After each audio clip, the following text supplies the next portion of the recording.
the most sophisticated, deceptive, and enduring form of slavery is not necessarily physical coercion, but more so a mental coercion, right? Because that's not as concrete. It's hard to put your finger on. At some point or another, the majority of everybody in America goes to the educational structure, and this is like the best and most effective way for them to raise up a society of people that keep believing what they want them to believe about the system. People are talking about our clothes like they're so uniform, you have no independence in them, while at the same time they're wearing the same Nikes that everyone else is wearing, that they bought from the store for the price that was put on there.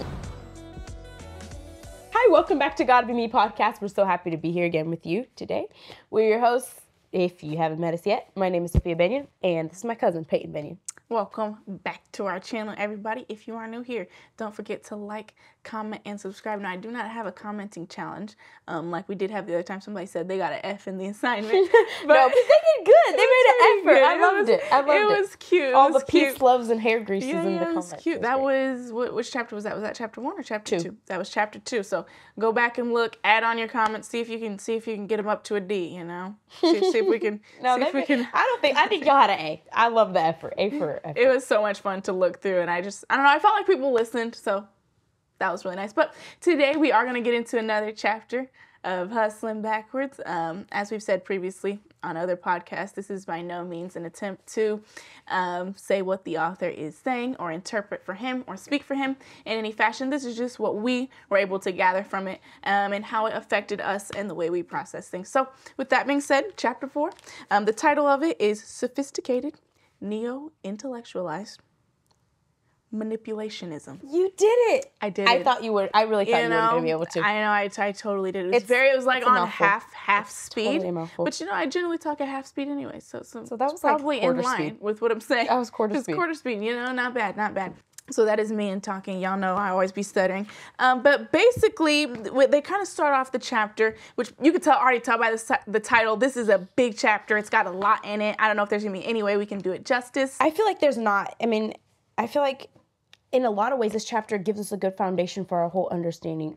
What we understand of Hustling Backwards, this chapter has been a good foundation for it. So it generally starts off by saying, like, the most sophisticated, deceptive, and enduring form of slavery is not necessarily physical coercion, but more so a mental coercion, right? Because that's not as concrete. It's hard to put your finger on. Right. It's that ability to enslave people without them having any idea that they're being enslaved. Them thinking like, which if you have handcuffs on, like, you know, like, I want out of these handcuffs. Yeah, I'm stuck. But when it's a mental thing, it's just like a lot more difficult to deal with. It's more difficult to understand, realize, and that's the whole trick of the system. The trick of, like, the system tells you not to believe in itself. So as soon as you don't believe in it, you're a part of it. You're swallowed up by it. You're just incorporated.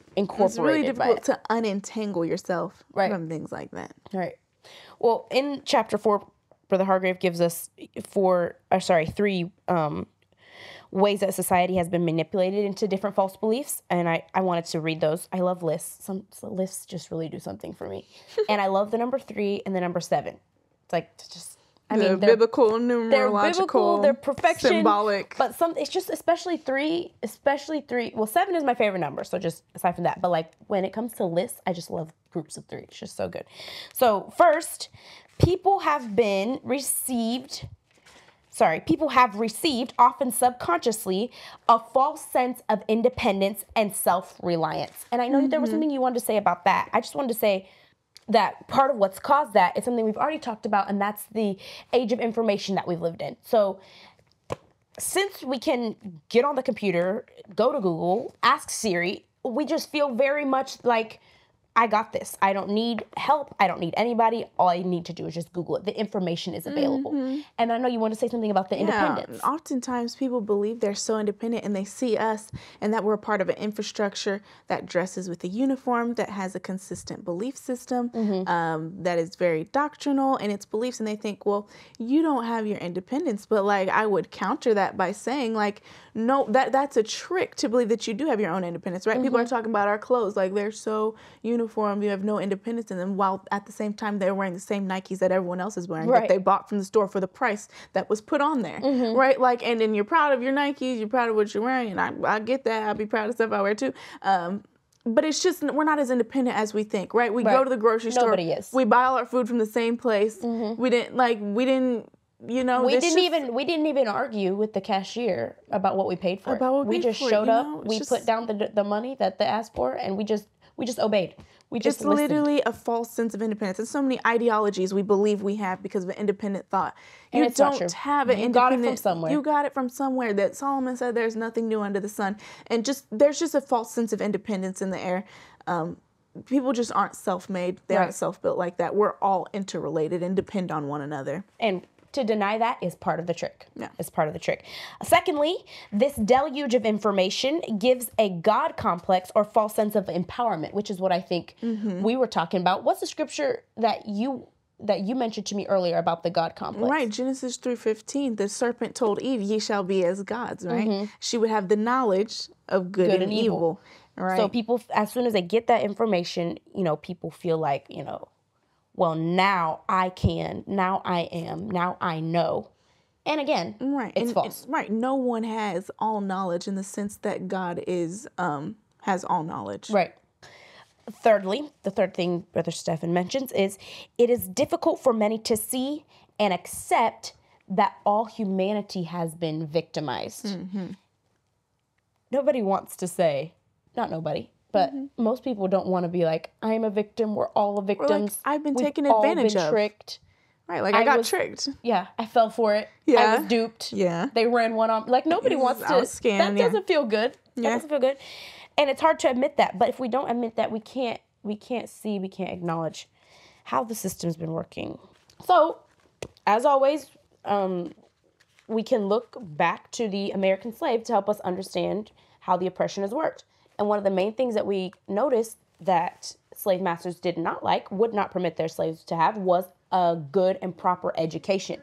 Because as long as we can feed them misinformation, or Brother Steph even talks about disinformation, no information, then we can keep them oppressed. Then we can keep them from, if they can't read, if we say intelligence is only your capability to know, then it wasn't that the slaves lacked anything in intelligence. They had plenty of capacity. But if we understand intelligence as also the information that you have, that you receive, that you are allowed to. And it's not even that they had because I think probably when they first came over, they had lots of information that helped them survive where they were from. Right. But the information don't transfer like that cross-culturally. So I think they didn't have the proper information for the situation that they were in. And they purposely withheld that information from them. So in the same way, I feel like our educational system in general has continued to, in some way, feed misinformation to our society. And at some point or another, the majority of everybody in America goes through the educational structure. And this is like the best and most effective way for them to raise up a society of people that keep believing what they want them to believe about the system, about the educational system. If they teach them to believe that the educational system is teaching correctly, then you're a part of it. You're sucked into it. And that's like the meaning of a system, right? It reproduces its own self. Right. Yeah. And you're not taught to question. You're not taught to.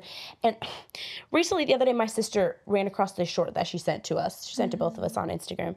It was of Tupac, and he was like a teenager, or like maybe in high school. And he was talking about this educational system. And I don't know, do you remember some of the things he said? We said there should be a class on drugs, like for these children here, like they should understand what's actually happening to their body, because this is what they're dealing with. Like we need relevant education for them. He said there should be classes on drugs, there should be sex education, whole classes about it. And he was just talking about how our educational system is not emphasizing enough the things that we really need to survive in this setting. So it's not the right information. Right. So there's disinformation, there's lack of information, and then there's misinformation. There's actually things that about the way that they're teaching that is misguiding. It's fake news. It keeps your mind trapped. And I feel like the system has succeeded when it teaches you not to believe in it. And when you don't believe in it, then you're effectively a part of it. And, I think sometimes people think what happened to the American slave is irrelevant because it happened so long ago. But it's actually what can give us, what's the word I'm looking for? It gives us a context for understanding what's going on today. So you have people that say, nothing's better, nothing's improved. Well, that's not true. But then you have people that say, it's fine, it's over, that happened a long time ago, we're not affected by it. And we can't we can't say either of those things. What we have to acknowledge is there have been some advances made, but those advances have not been made in the spirit of true change. You know what I'm saying? Like, it hasn't, like, we've changed outward things. We've changed how it looks. We've changed how it appeared, but we never went back and redid a system. From the roots, the system did the itself system didn't change? change. No, it Oh, didn't. it No, still it has the same intention. It still has the same goals. It still wants to keep people separated and divided. And if we can't do it along race, well, we'll do it along something else.